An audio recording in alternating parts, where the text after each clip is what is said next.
Hi everyone, my name is Fernanda, and in today's First Chapter Friday, we're going to be reading this book called The Winterton Deception Final Word. And this book was written by Janet Summer Johnson. A little bit of background behind this book. It follows the story of two twin siblings, a boy and a girl, who enter into one of the local charities in town. Little do they know that they are somewhat related to those that are hosting the charity.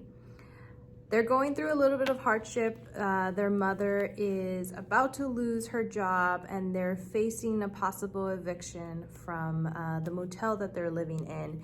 So joining in and winning this spelling bee charity that the Wintertons are hosting means a lot. So it's a little bit of a hunt being put together that they find out, a little bit of mystery. It's a really good book, and today we'll be reading the prologue and the first chapter. And here we go. It rained the day we went to see Brandon Winterton's grave. The tombstone was a large, gaudy thing with an oblique sticking out of the top. Exactly what you'd expect from the Wintertons. People like them had money to waste. I nudged Gordon. There, you've seen it. Now can we go? I'm soaked. Hope, exasperation dripped from his voice. Can you give me, more than a second? This is our father, you know. In name only, I stomped in a puddle and watched the mud squish up the side of my shoe. Figured. Besides, I'm older. You have to listen to me. And I say it's time to go. Gordon rolled his eyes. By 12 minutes, I still don't get why you hate him so much. He's been dead almost 13 years. It's not like he abandoned us on purpose. He probably didn't even know Mom was pregnant when he died. It wouldn't have mattered. He was rich. And if he meant something to Mom, why wouldn't have had to do all this sneaking around just to learn his name? I yanked off my backpack and held it over my head as if it would keep me dirty. It didn't. You don't know that, Gordon shot back on as he bent down to lay his drooping flower by the grave. Really, it was a weed he'd pulled off at the bus stop by school, but it was purple and pretty and way more than Brandon deserved from us. The rain roared in my ears and I shivered. Please, can we go? I haven't even read the quote. Here, I'll read it for you. To everything, there is a season and a time, to every purpose under heaven. So cliche. Now can we go? Gordon sighed. Just stop. I didn't have a watch, but I glanced at my wrist anyway. Raindrops splattered against my skin. Mom will be worried. She's at work. She might call to check on us. Gordon didn't answer, staring at the grave as we got more and more soaked. After an eternity or so, he finally looked up. Don't you ever wonder what it's like to have a dad? Someone to kick a soccer ball around or play chess with? Someone to help so Mom didn't have to work all the time? I let out a long breath, watching the white cloud swirl in the rain before disappearing. Just like my hopes about my dad had. You know, I do. That's why we started this whole thing. Gordon wiped a sleeve across his wet face. Would he help us with our homework? Would he know how to cook? Would he come to my soccer games? Or would he be the kind who's too busy at work? Would he tuck us in? Would I still want him to? I hugged myself trying to stay warm. I know you don't want to be here, Hope, but I do. Gordon's eyes shifted to me, but I couldn't keep his gaze. I did understand. more than he realized. I've asked all those questions too. Well, maybe mine involved a mathlete competition instead of soccer, but even if Brandon were still alive, I'd lost all interest in meeting him the second I'd seen his last name. The Wintertons had more money than we could imagine. Their wealth was an abyss between us, a whole cavern of reasons to stay away. They'd never seen us as anything but beggars. I refused to be seen that way. Besides, Brandon's death had probably saved us a boatload of hurt. No constant disappointments when he didn't show up to support us again. I'd seen that enough of my friends at Mayfield Middle who'd spend whole competitions watching the ground, so distracted they'd miss half their questions. At least now Brandon Winterton didn't have to disappoint us in person. He was just one big unknown who carried all our hopes to the grave with him. I shivered again from the cold, or my thoughts. I wasn't sure. Fine, I'll wait. Brandon would never give us anything. I could at least give Gordon some time. But I totally claiming the last hot chocolate packet when we got home. Chapter 1. 8 months later, Saturdays were the best.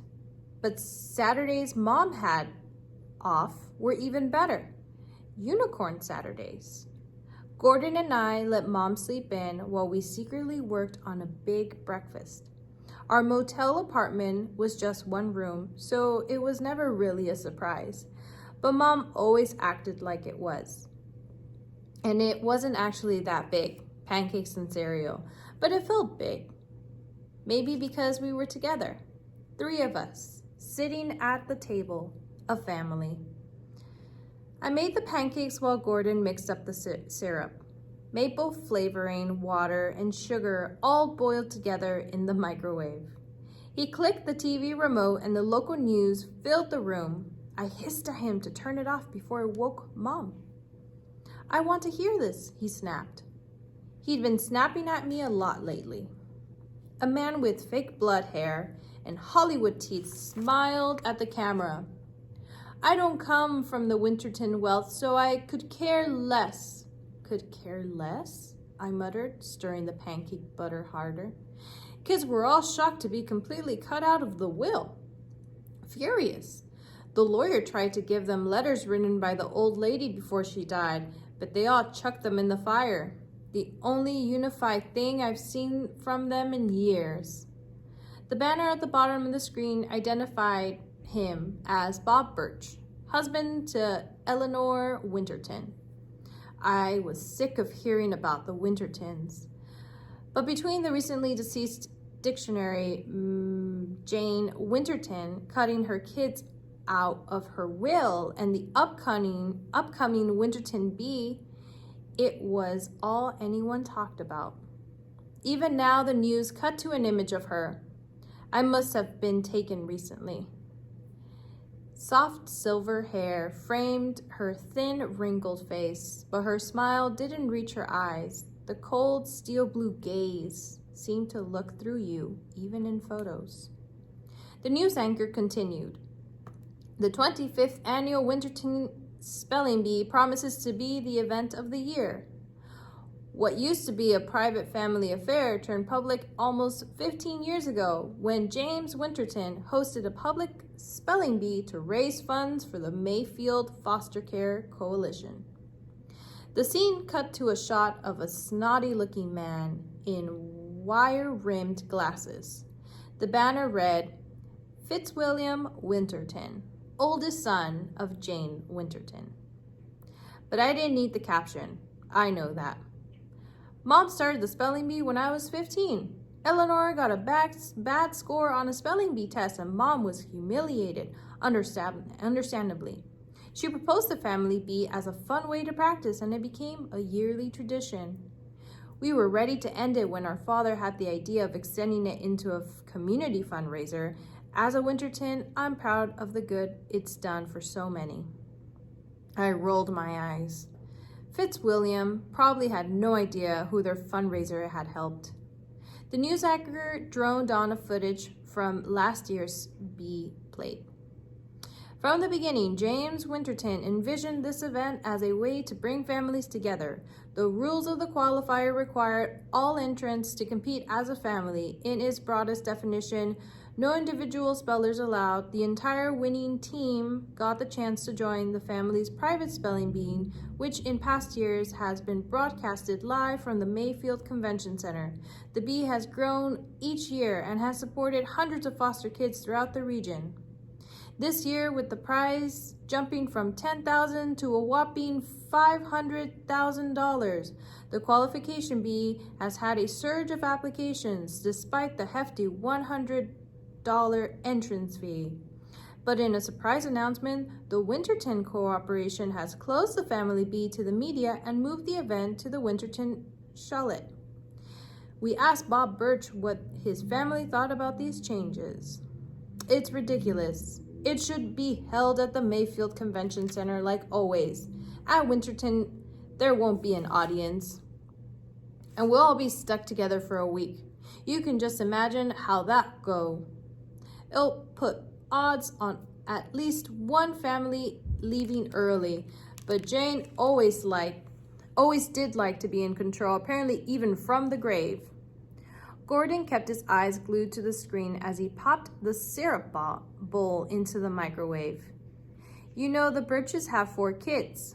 One is our age, Boyd.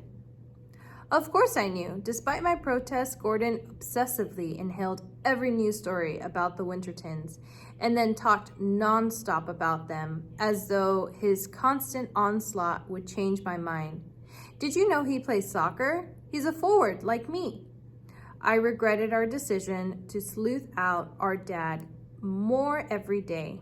But how could I have known he'd be a Winterton? And now Gordon couldn't let it go. Once upon a time, I loved the Winterton dictionaries with their personalizations. I even planned out my 10 pictures. Mom next to loving, Gordon's besides brave, and I'd of course be by clever. Not that we could have afforded it, and not that we even had any pictures to upload, but now the things gave me nightmares. The microwave dinged, pulling me from my thoughts. I flipped the now burnt pancake. Nice, Gordon said. He bumped my shoulder harder than necessary as he passed by with the hot syrup. We don't waste food, so as tempting as it was to give the shard hockey puck to Gordon, that one would be mine. A few flips later, Gordon had set the table and woken up Mom to come to eat.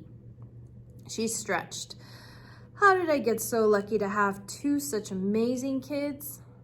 It's what she always said on Unicorn Saturdays, and I loved it. Mom worked harder than anyone I knew. 2 jobs, plus picking up any overtime she could. Gordon and I didn't have tons of time with her, but what we had was the best. Scavenger hunts, trips to the park, as long as it was within walking distance, games with our worn-out set of playing cards, and we talked nonstop about school, work, our dreams, and what we'd do if we suddenly won $1 million. On Unicorn Saturday, we had full attention, and I couldn't help but feel like the luckiest kid in the world.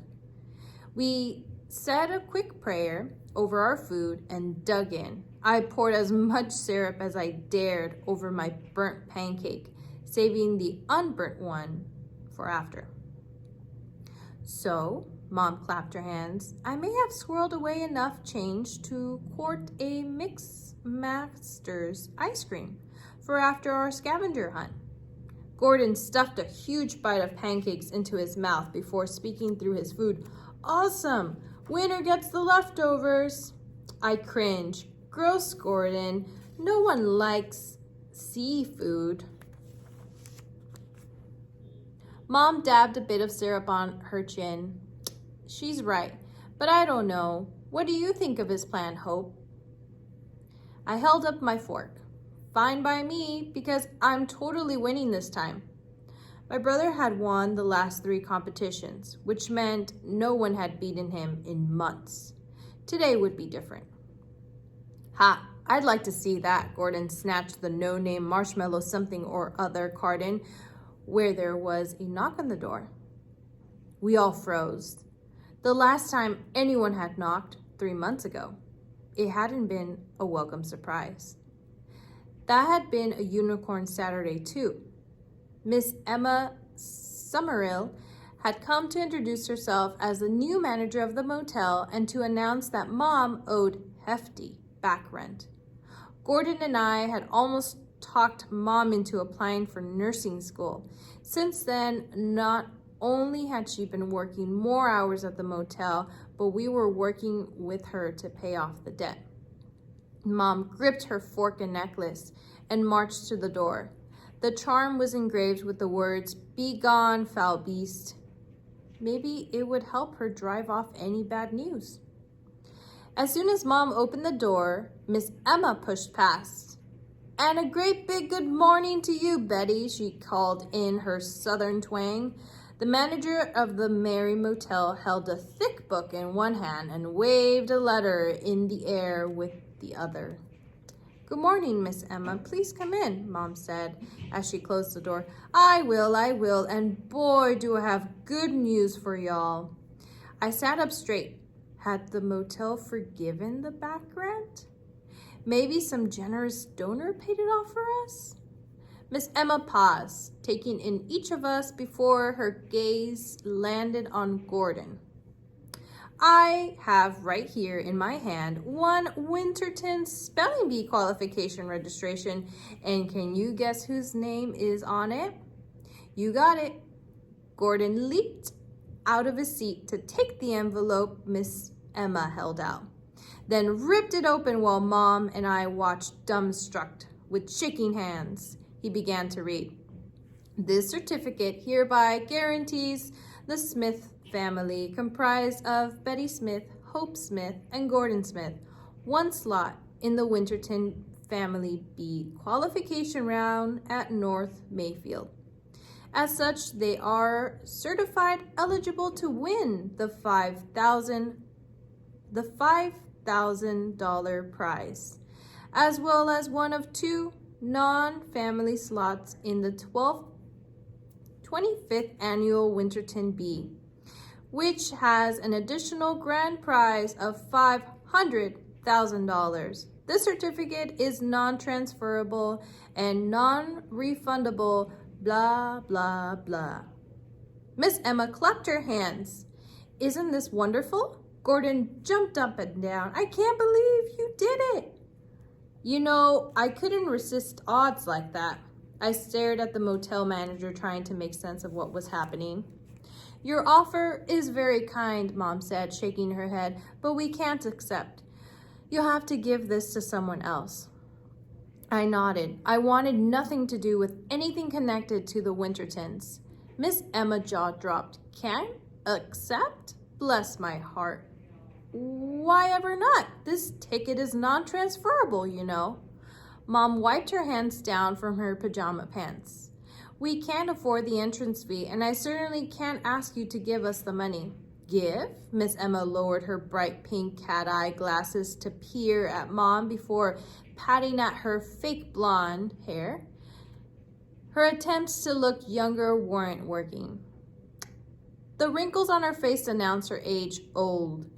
"I'm giving nothing away. Gordon and I had an agreement. I spent my lotto ticket money on the spelling bee registration, and I get half the winnings. $2,500 to be exact. Much better odds than choosing some random numbers at a gas station, of course. If y'all make it through to the big bee and win that grand prize, that would be yours to keep." I glared at my brother before turning back to Miss Emma. "Kids at school study year-round for this thing. What if we lose and can't pay you back?" "Lose? If you put half the effort into this bee as you do your schoolwork, this'll be easy money for you and for me." Goodness gracious, your work ethics make my heart sing. Mom opened her mouth to respond, then closed it. May I see that? She finally said, reaching out her hand to Gordon. He passed her the letter while I stared at him. Gordon and I shared everything, everything. We'd never kept secrets from each other, until now. I thought Gordon would forget about trying to meet the Wintertons when I refused, and then old lady Winterton had died, and that had been that. Clearly, it hadn't been over for Gordon. The qualification round is Monday, Mom said. 2 days from now. We couldn't possibly be ready. Gordon raised his hand like some overeager schoolboy. I've been studying for weeks since it's a family competition. It doesn't matter if you aren't ready because I am. And I brought along a gift to help. Miss Emma dropped the thick book she'd been carrying on the table, the Winterton Dictionary. I'll leave you to it. No doubt you'll want to dive right in. And I have some begging to be made into a pie. Bet you can't spell that. She waggled her fingers before sweeping out of the room, leaving us to deal with the chaos she'd left behind. And that's the end of the prologue and the first chapter. Thanks for sitting through and reading this with me. So if you're interested in checking out this book, you can visit us at the Alameda Free Library. You can also search for it on the catalog and place it on hold if it's currently checked out. Until next Friday, see you.